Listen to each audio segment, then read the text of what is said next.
I trust in the moment, 'cause I am flying free on the wings of peace. Flying on wings of peace. The loneliest silence is now a world of sound.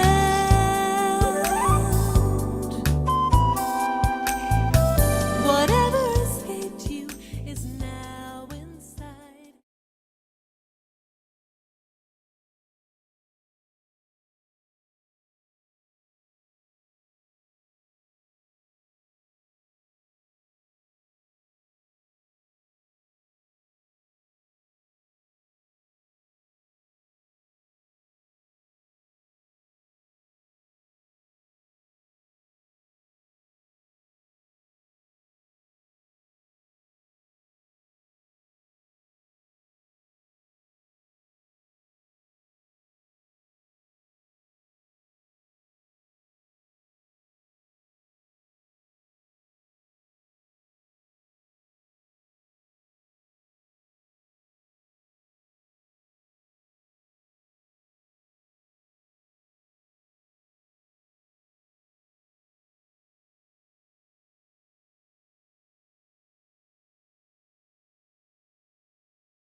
Good evening and greetings of peace and welcome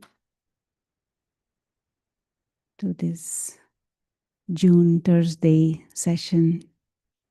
I think this is the first, no, since the center is open again after the last week was the first. Okay, the second center is open again since we did quite some work at the center. And tonight's talk is on how to change pain into power. From wounded to wise. And the thought was to just read the description to remind us the context, and then we will explore the theme a bit further.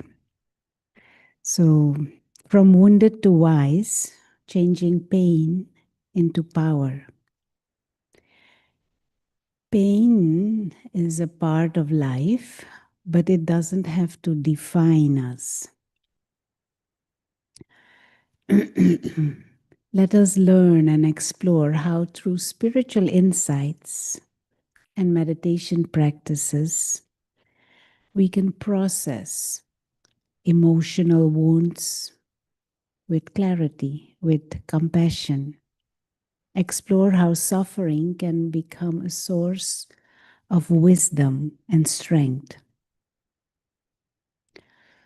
How self-awareness can make us rise above hurt from the past.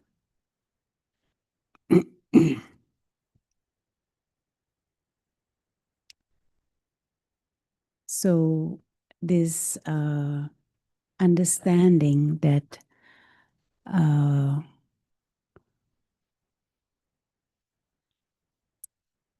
things that hurt us or things that we feel hurt by, we can take it in different ways. There are two ways we can respond to things.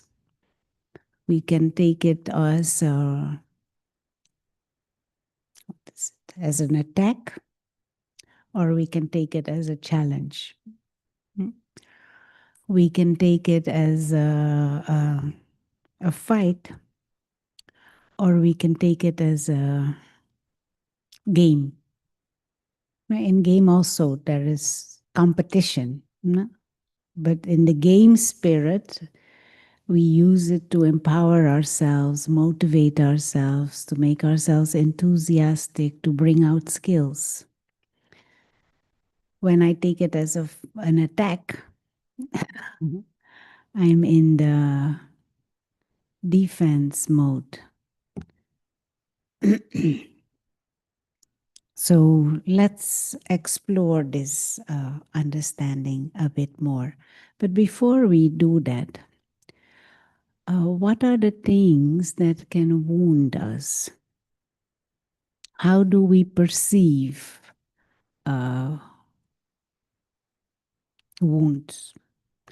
How do we perceive, or what is the way? Sorry, I can't find the right word. What is it that wounds us? What is it that hurts us? Question.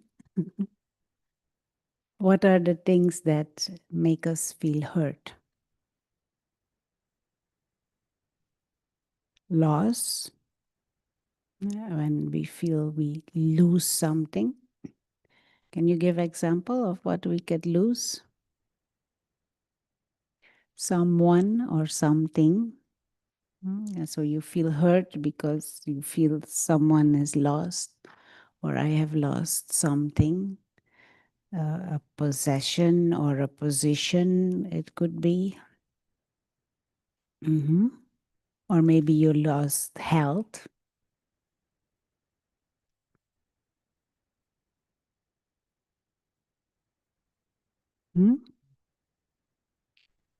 Negative experiences with people make you feel hurt, make you feel pain. What is the word? Yeah, make you feel wounded.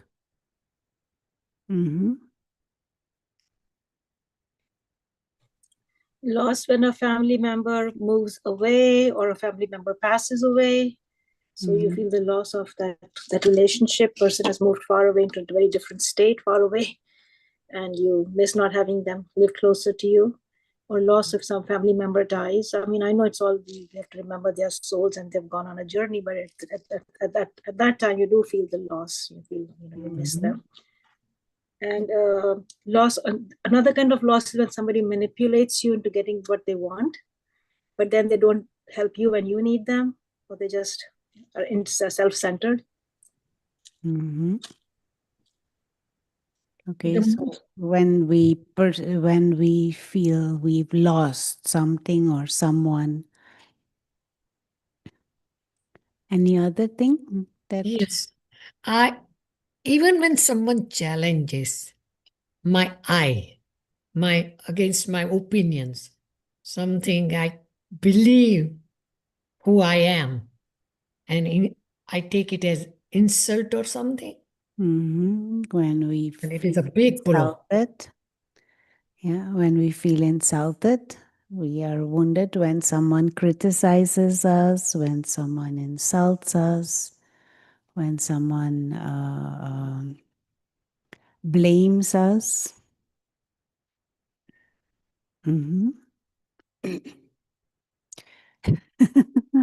When things don't go my way, we feel hurt, we feel wounded. When family members have unrealistic expectations from us. When there are unrealistic expectations. Okay. Rejection. Rejection, when we feel rejected. That is a further stage, a criticism or blaming, or it is kind of you feel rejected. Your ideas are not accepted. Your ideas are maybe they are criticized or they are made fun of. You feel rejected, you feel not accepted, you feel not appreciated, you feel not loved, you feel not valued. Any other forms that we may feel wounded or hurt? Again, if I don't get my way, If I don't get my my way, ego is so big. my ego is so big. So if someone challenges, that's it. Someone challenges, that's it. Any other?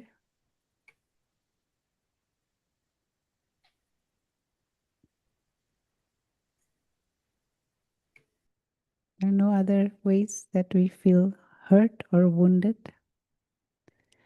When we feel abused, when we feel our time is abused, when someone puts us at risk, Vanessa is saying, writing, when someone puts us at risk in some way or another, and when someone puts us at risk, we feel hurt or we may feel pain or wounded because there is a potential loss.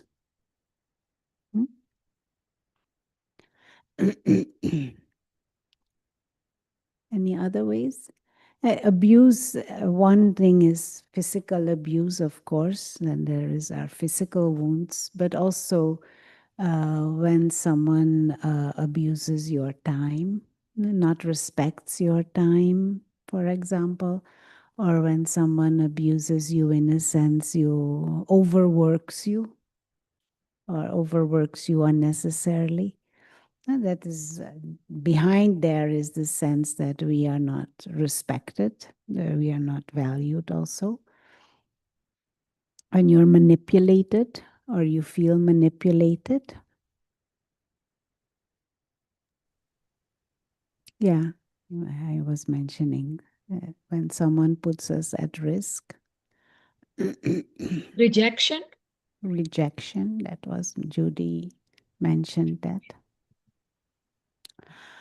Okay, and so there are, of course, different levels to these situations and different levels of intensity to that these things happen or that we are experiencing them.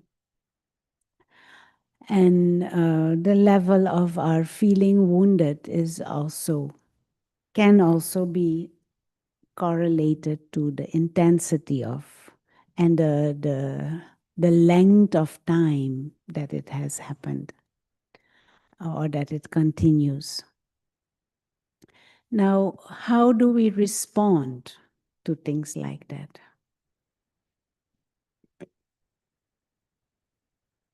Say someone criticizes you, and sometimes criticism is more hurtful than physical. Sometimes there can be a criticism dressed in a compliment. Have you experienced that? Sometimes, someone says, what is it? That the other day someone said, oh, this is the traditional way and you are doing it in a modern way. So it sounds nice, but underneath was, but the traditional way is best. You don't know how to do it in the traditional way. That is why. You understand what I'm trying to say? So they're saying the right, what is that? But backhanded compliment. A backhanded compliment, So the words are right, but behind there is how do you call it? A knife under the under the table. Sugar coated knife.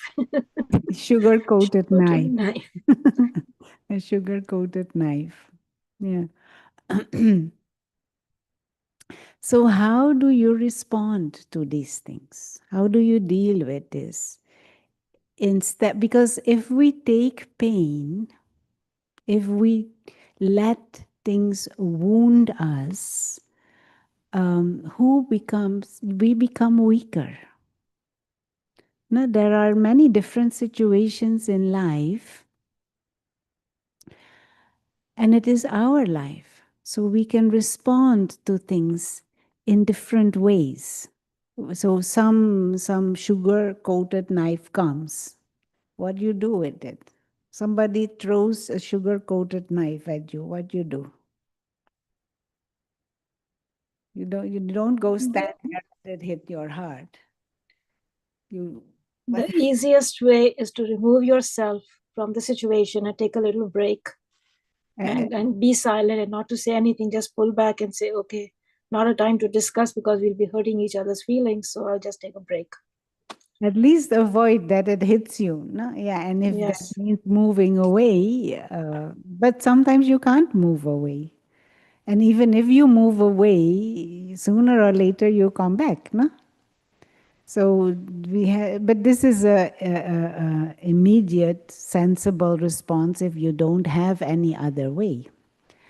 But I'll give an anecdote. There was this famous, very good cricket player. You know, everyone knows cricket. An Australian cricket player, and he was a fast bowler. And everyone was scared of his bowling because he was so fast that some would get head injuries because it would just hit them fast and with lot of power. And so his team was very happy with him because the players of other teams, they many times they had no proper response to it, and they would win because of his fast bowling. And one day they came for some championships. The Australian team came to England, and the journalists asked him, and he was a bit like a rough duff, you know, like a truck driver come cricket player. So he was coming there and he was being interviewed. And in the interview, the interviewer asked him, the interviewer asked him to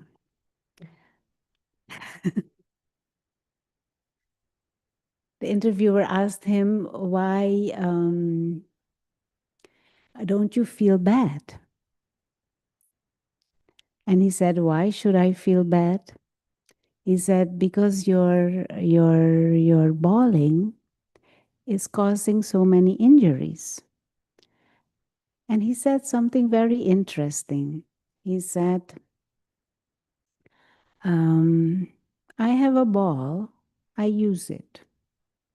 They have a bat, they should use it. I have a ball and I use it to the best of my ability. They have a bat, they should use it to the best of their ability. So what he's trying to say, him throwing the ball at them, that is the right thing to do. And he does it wholeheartedly, full-fledged. They are hitters, they should use them. And he should do it properly. Now, and this analogy of a game is very useful to apply to life. Life is throwing balls at you. Some balls have special effects. Some balls are soft balls. Some balls are hard balls. So what do you do with those balls? Learn to catch them or learn to hit. Yeah. You know, a good baller, a good batsman, if he is training himself, he hits the ball at the right moment with the right technique, then all the power and the special effect that is in the ball will go back to that team. And then now they will be in trouble how to deal and catch that ball properly. But of course, if he doesn't make himself skilled to deal with that ball and to hit it in the right way, the right timing, the right angle, at the right moment, then the skills of the baller, it will be to his detriment. So life throws at us different balls, special balls.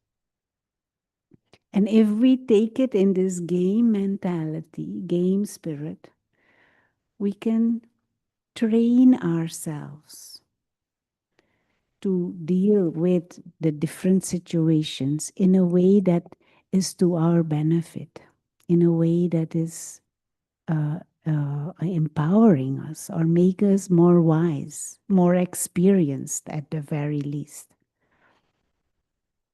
But if I see the baller coming and I say, oh, I don't want this, I can't handle this, oh, look at this, I'm too weak, then of course, that will be the reality. That will also be the outcome of everything. So what can be, say for example, this sugar-coated knife. Now backhanded compliment. How you deal with that? Backhanded compliment. How can you deal with that? Take the compliment and leave the backhand. How can you deal with something like that?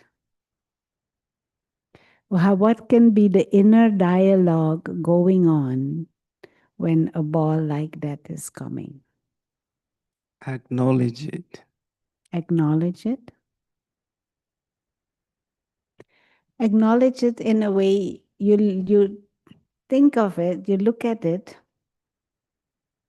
or you listen to it, and you just say, is this true? And if it is true, what of it is true?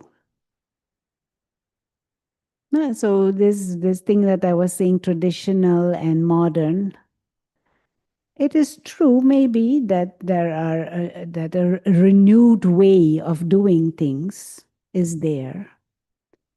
So, okay, actually that is good, refreshing, renewing, playing with the same things, but in a different way, that is good. There's nothing wrong with that. Is this modern way bad, worse, or less than the traditional way? Am I leaving out certain elements that are key or not? If it is, then it is good. Then I should learn. If it is not, then I don't need to listen to that. So when a backhanded compliment comes, I can use it to check myself. And I can use it to see what is right, what is wrong, and where can I refine. What can I learn from this? But what blocks me from having this attitude?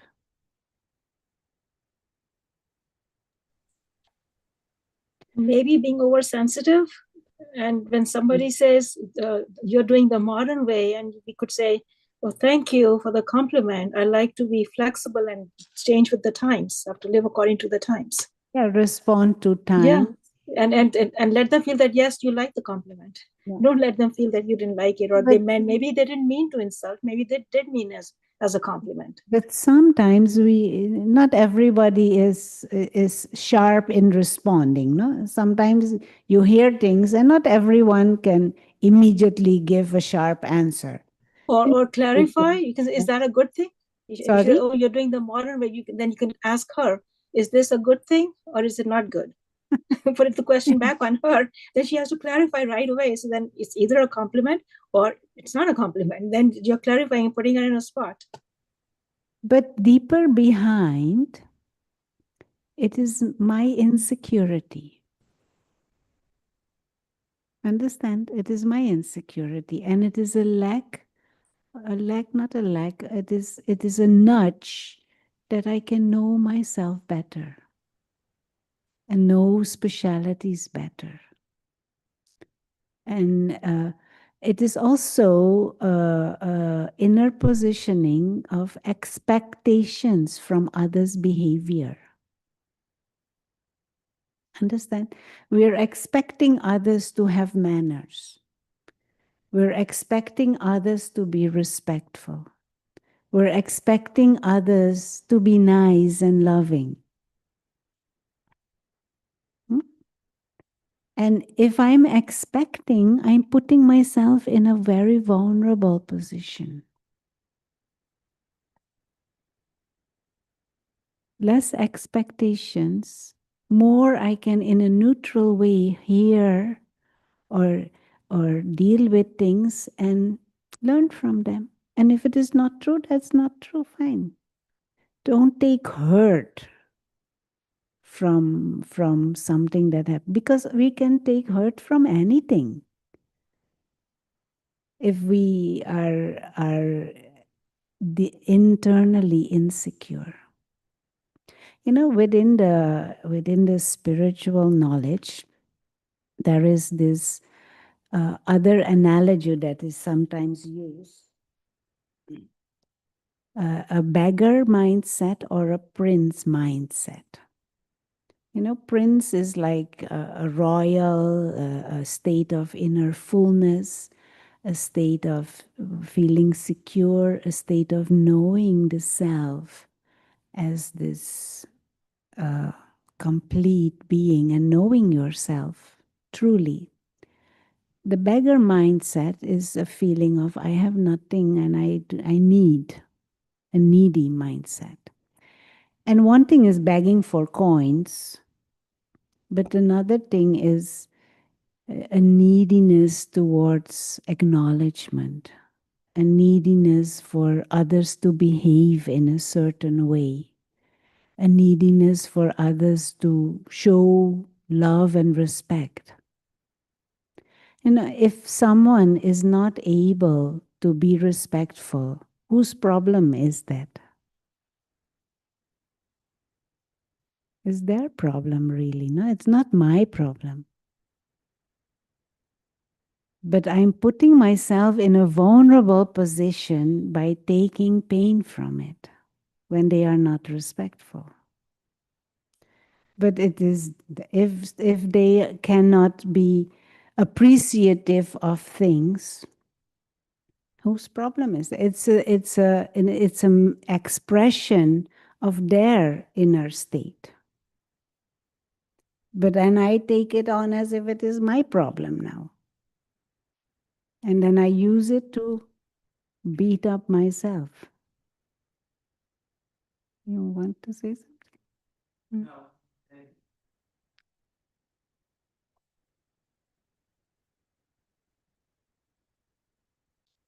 When that happens, we usually get someone else's attention and start talking about that person being disrespectful. Because in that way, I feel myself better. So we then go, say, oh, do you know what this person did to me? Oh, do you know what that person said? But that's a form of suffering. Yeah. And spreading the suffering and trying to find some help by even more putting myself, down or weak. And then we get into gossiping or ganging up towards someone. It is, it is like a spiral of messiness that we get into more and more and more and more. How do you deal with someone who thinks that they are always right and the other person is always wrong? And they find fault with everyone, but they think they are perfect. How do you deal with that Even person? that, no, if somebody thinks he's always right or she's always right, and they think that I am always wrong, whose problem is that?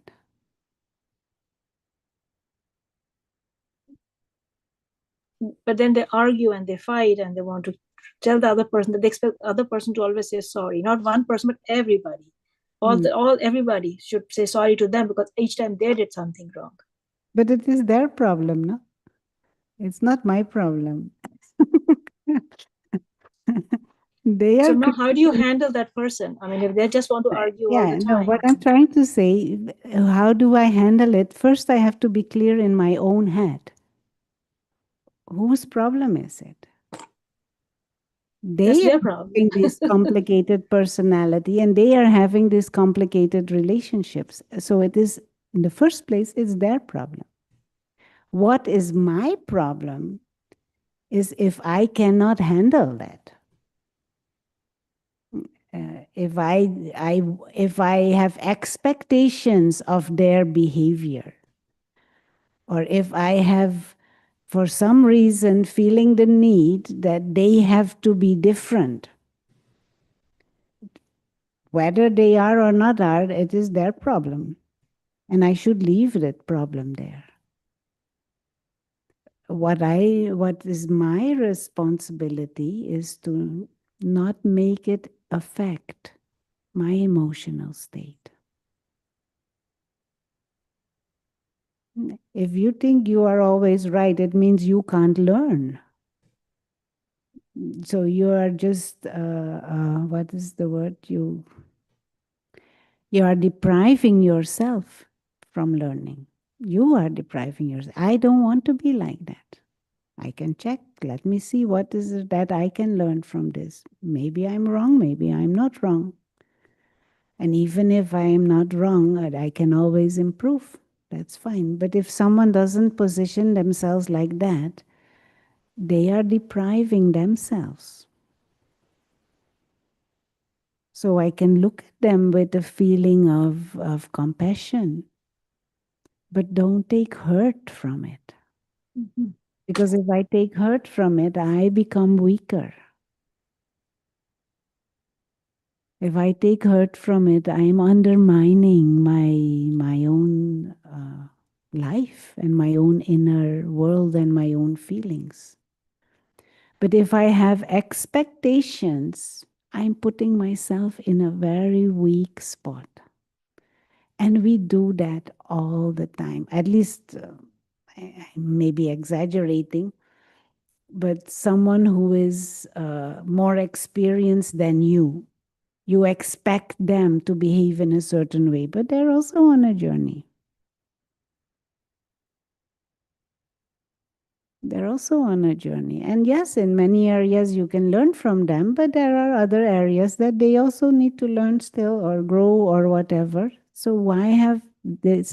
We expect others to be perfect.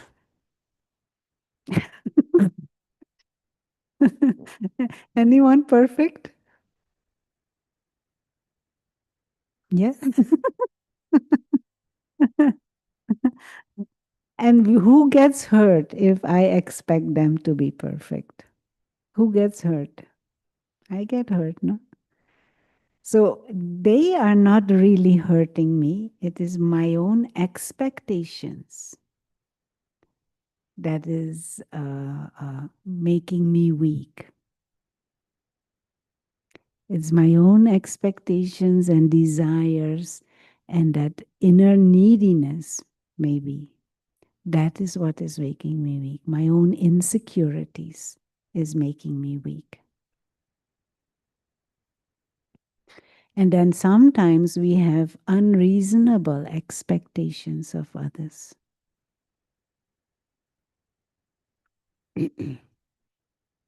Now, what to do to not be in that position? Can I be in a space where I'm not insecure? Can I be in a space where I do not create unrealistic expectations? What can I do to be in a state where I'm not begging?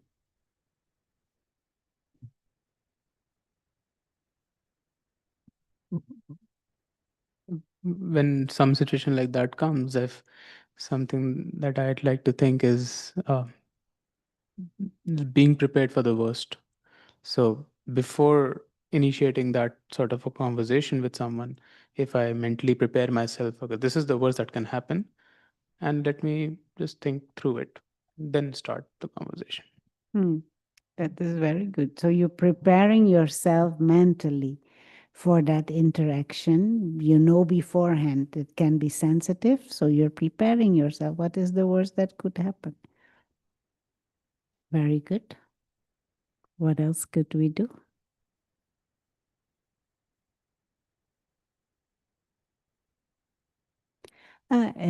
For before we go further into what can we do to be in a mental state or an emotional state where we are empowered instead of weakened, it may be good to realize in this contrast of the beggar and the prince, can a beggar be happy? Yeah, no, yeah, no. Can a beggar be happy? A beggar is happy when he gets what he wants or what he's begging for. The thing is, it doesn't last. And it is a conditional happiness. It is a conditional peace.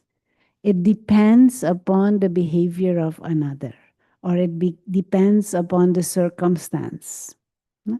So the needy one, the begging one, even here sometimes you see on the streets, you see beggars, and then people, I one time saw there's a beggar further down, and somebody put $100 bill in his begging, what is it, cup, $100 bill. So of course he smiles to the person and he happy, and he kind of, he had a guitar, so he sang a song for him, and then they went. But what did he do then? Stop begging? He took the money, put in his pocket, and he continued to beg. Because there is the begging mindset, there is the neediness mindset, there is the expectation mindset, there is the insecurity mindset. So even if you get what you are asking for or expecting, that mindset still remains. So you're happy, you take, you put away, or you use, and then you continue with the same. And if we do that emotionally, we're setting ourselves up for ongoing wounds, ongoing fluctuations emotionally. We don't need to. We don't need to. If we learn the lessons, there are deeper lessons to learn. And let's go to the board. I'll try to sketch it so you get a...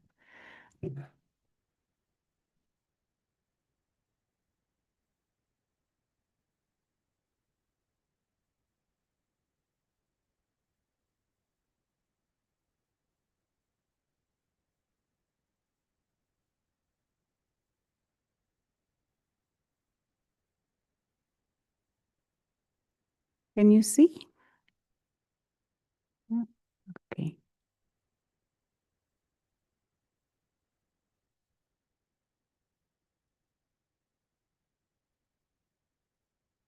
So if this is a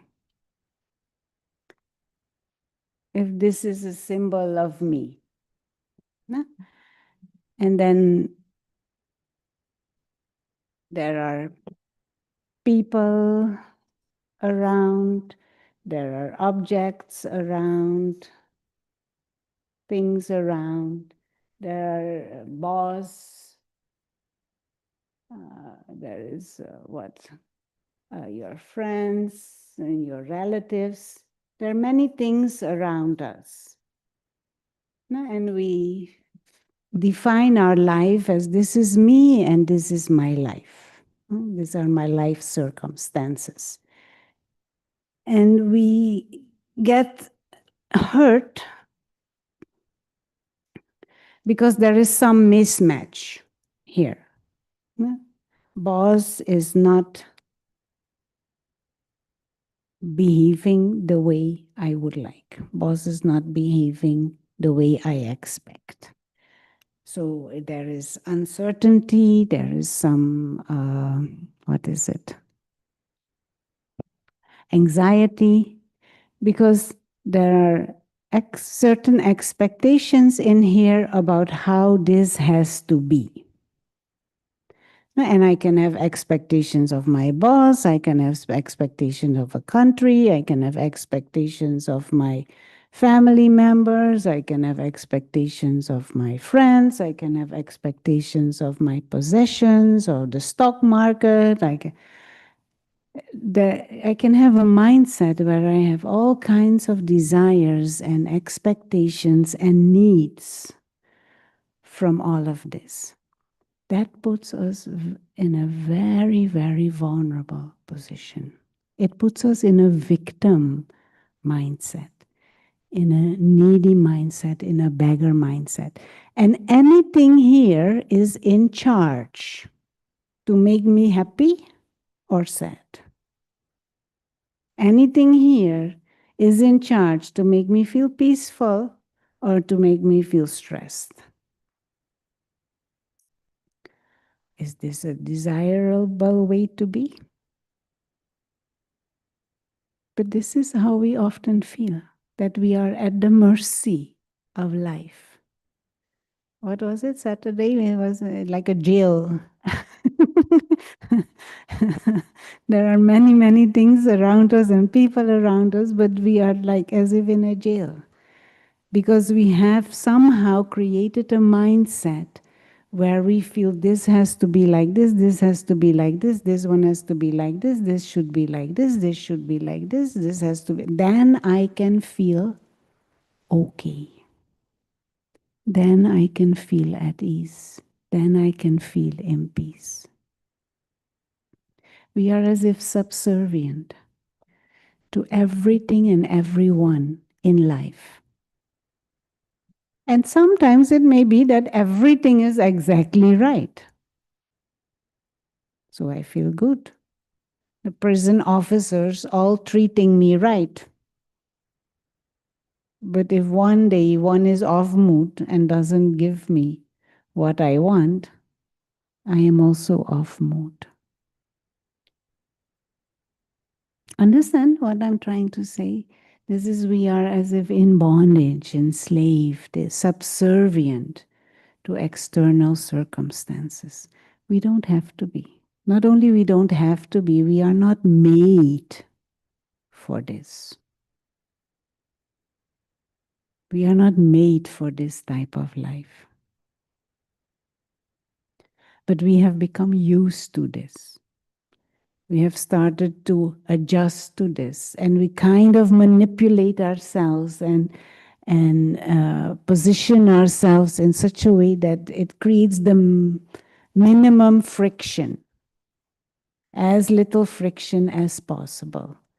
And we kind of hold our hurt inside or our expectations inside, and we swallow things, and we don't feel 100% right, but at the same time manageable. You know, like a beggar, it says, okay, few coins here, few coins there is okay. I can manage with that kind of a thing. We don't have to. We really don't have to. But to change, we can try change the boss. Does it work?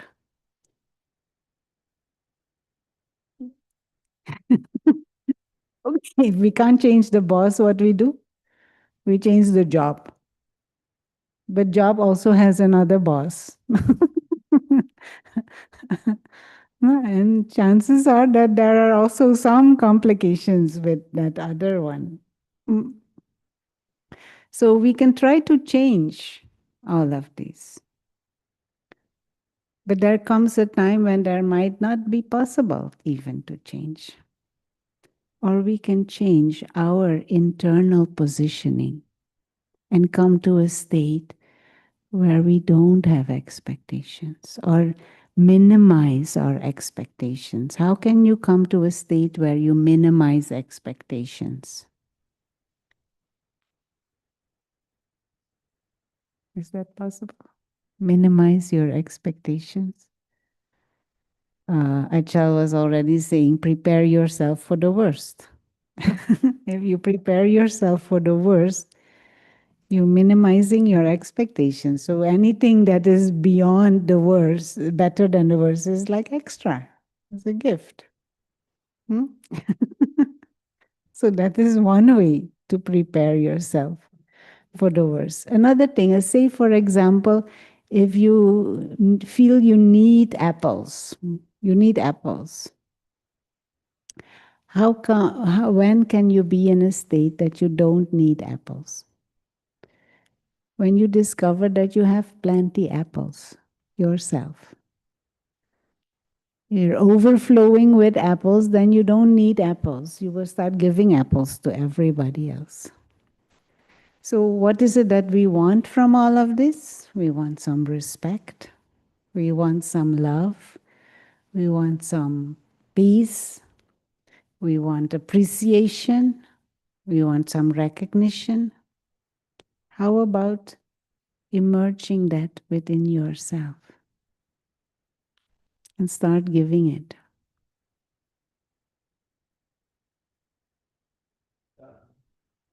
You start with you. You start with you.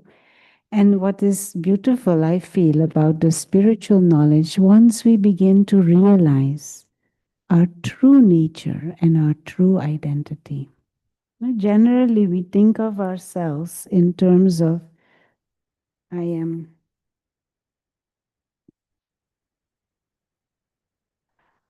a mortal human being. I was born in a certain place and I belong to a certain culture, I have a certain upbringing, I have a certain education, I have a certain social status. We think about ourselves in terms of the body and our bodily contexts and bodily conditions. Spiritual knowledge says this is a game that you play.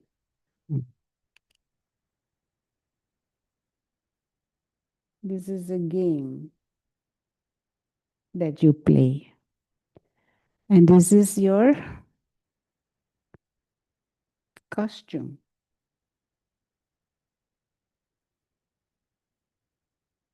And so who is the player? The player is the spiritual being. The invisible being of consciousness. And this hidden real self we have not seen for a long time. We have not experienced for a long time the real self, the soul, spirit, consciousness, the being who is innately godlike. And so we have shifted our sense of self from this to this. The real self is an immortal, invisible, and timeless being with innate higher potential. A being that has come here in this physical world to play. Like the cricketer, like the bowler and the batsman. We have come here to play. And you have skills and talents to play this part. You have a costume, you have all kinds of tools that you can. But somebody says, oh, Nose is ugly. Nose is ugly. If I identify with the nose and with the face, if I feel my value is based upon what other people think about the nose, then I'm vulnerable. If other people say, oh, this ugly, what? Ugly face. But it's the costume. Just like somebody say, your car is ugly, I don't like it. It's the car, not you. But if I identify with the car and if I feel my value is connected with what people think of my car, then I'm vulnerable. And it also is a sign that I haven't discovered yet my own higher nature and my own higher potential and the true self. Now, the soul, the real self, the being of consciousness, is a being of light. We are beings of peace. We are immortal beings. We are God's children. We are beings who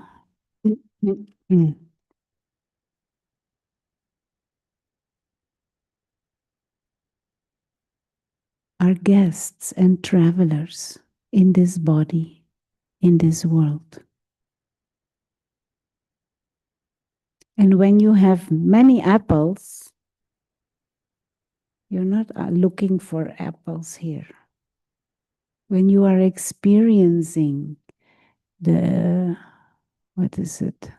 The peace of timelessness, for example. When you're experiencing the peace of a traveler, every scene comes and it will go. Every scene comes and it will pass. Every storm will pass. And body can be, things can happen with the body, but nothing can happen to the real self, the soul. And meditation is about experiencing this hidden, real self, hidden for ourselves. And one lesson we can learn from all this woundedness that we may have collected over time is that we were positioning ourselves wrongly in this world. We are expecting and desiring and needing, but we already have huge potential inside. Now, there is this story of Nasruddin. Some of you may have heard this story.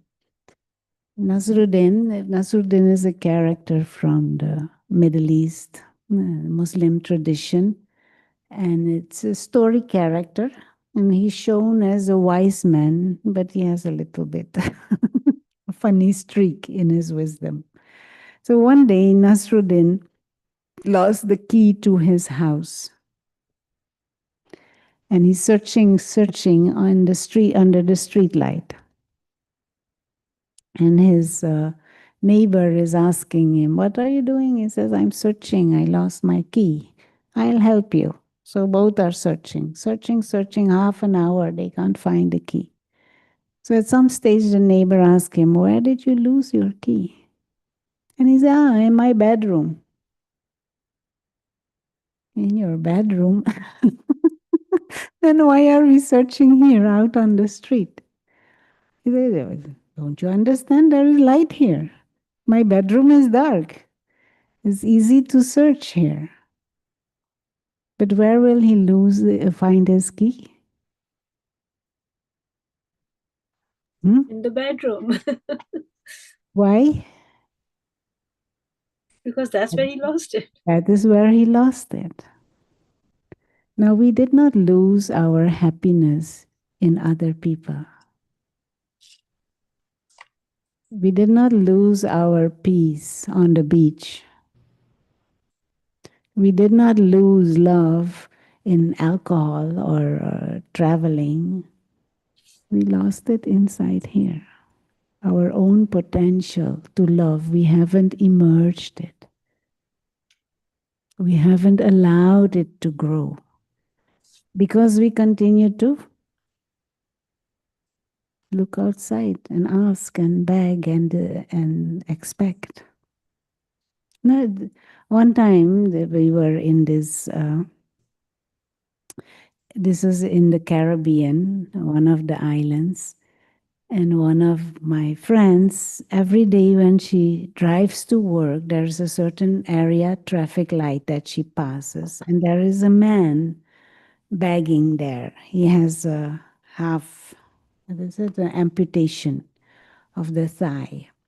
And so he shows to his amputation, everyone trying to get compassion and so that they can give money. And she doesn't give him. And one day she rolled down the window and she said, I will not give you, but tomorrow prepare yourself. I will take you to a place where they will give you a prosthesis. That's how they say, prosthetic leg. Prosthetic. And they will train you. And they will also train you to walk. And then you can do a job and they will help you. Because she was part of a rehabilitation institution. He became angry with her. He became angry with her. And now, from that day onwards, every time she approached, he walked away. He was young. So he has potential to work. He has even possibilities. She's offering, but he's not wanting to bring out other qualities and other specialities. He's preferring continue to beg and work on people's emotions. Now, we don't need to be like that. Difficult situations, they are telling us there is deeper skills, higher potential. Bring it out. Your capacity to experience peace, your ability to feel love and feel loved, but also to feel love for others. You respect yourself, and then that respect will radiate out to others. But for that, we need to look inside and not search outside under the street light. Don't keep pointing fingers. They say, no, one finger there. How many fingers this side? 3 fingers. Go this side. So anytime when there is a challenging situation, anytime there is some sugar-coated knife coming your way, anytime there is a perceived loss coming your way, it is not a loss if you look at it from a different perspective. That situation, that scene in life, that scene in the game is coming in front of you to point you to certain things inside, to something higher that is there, but you haven't noticed, you haven't paid attention to, you haven't given it value. No, sometimes people are very difficult, no? Anyone knows any difficult people?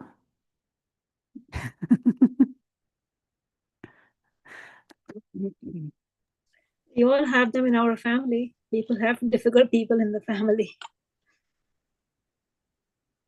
So that tells us that we can practice more our power to tolerate. our power to be loving. They need an environment of peace and love and tolerance. So can I give that?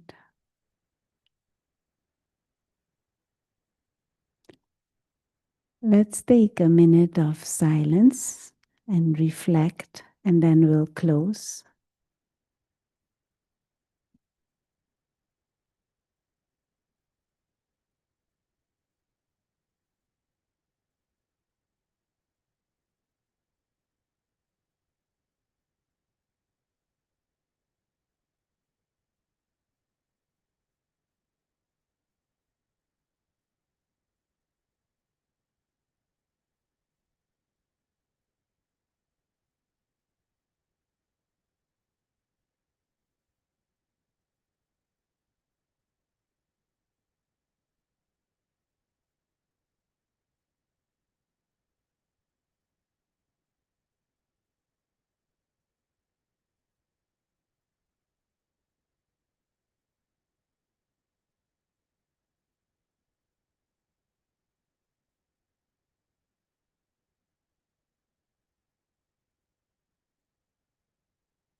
Okay, and so the whole practice of meditation, which of course in itself is a process to learn and to deepen your understandings and to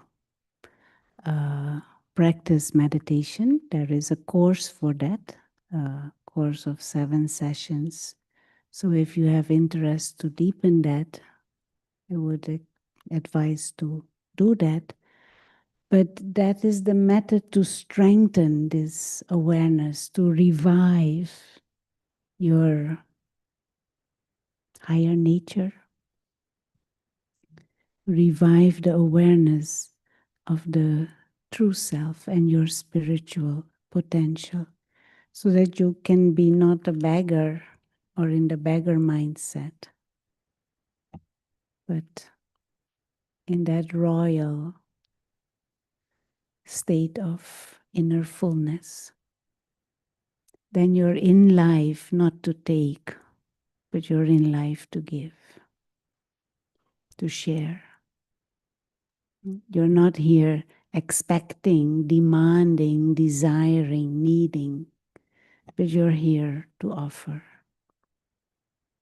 the beauty that is inside. Okay? So anyone, any final thoughts or comments?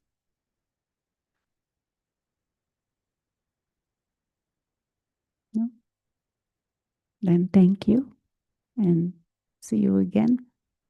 Tuesdays and Thursdays we have these kind of talks with different topics, and